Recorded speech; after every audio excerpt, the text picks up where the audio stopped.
அந்த 12 ஆண்டுகள் இரத்தப்போக்கினால வேதனைப்பட்ட பெண் வீட்டிலிருந்து கிளம்பும் போதே என்ன சொல்லிக்கிட்டு வரா?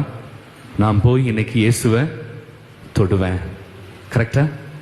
நான் தொட்ட உடனே நிச்சயமா நான் சுகம் பெறுவேன். என்ன நம்பிக்கை பாருங்க அந்த பெண்ணுக்கு. 12 ஆண்டுகள் கைவிடப்பட்ட, ஒரு நாள் 2 நாள் பிரச்சனை இல்லை. வாழ்க்கையில நமக்கு அப்படிலாம் பிரச்சனை வந்தா நம்ம மனம் தோய்ந்து போயிடுவோம் இல்லையா? அந்த பெண் சொல்லிக்கிட்டே வரா வீட்டில இருந்து, நான் போய் தொடுவேன், நான் உடனே சுகம் அடைவேன். கூட்டத்தை பார்க்கறா, கூட்டம் பயங்கர கூட்டம் இயேசுவை சுத்தி. அப்ப அவ இன்னொரு வார்த்தை சொல்றா, ஒருவேளை என்னால் அவரை தொட முடியவில்லை என்றால் கூட அவருடைய ஆடையின் ஒரு நுனியாவது நான் தொடுவேன், எனக்கு சுகம் கிடைக்கும். போய் அந்த பொண்ணு கஷ்டப்பட்டு தொட்டுறா இயேசுவை. இயேசு அங்கே அப்படியே நிக்கிறார். என்னை யார் தொட்டது? கூட சீடர்கள், அதிமேதாவிகள்.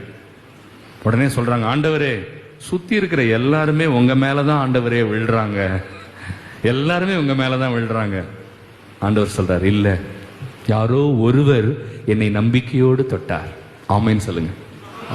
திருப்பலிக்கு வர எல்லாருமே நற்கருணை நம்பிக்கையோட தொடர்றதில்லை இல்லையா? சும்மா ஏதோ ஏனோ தானோன்னு வந்துடுறோம்.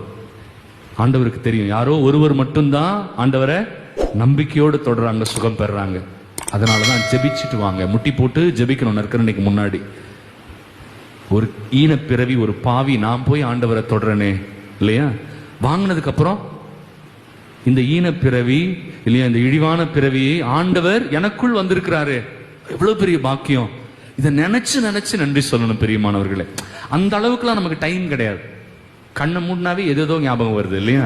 ஆண்டவர் ஞாபகம் வர மாட்டார். அதனால தயவு செய்து முழந்தால் படிட்டு ஜெபித்து நம்பிக்கையோடு வந்து நற்கருணையை பெற்றுக்கொள்ளுங்கள்.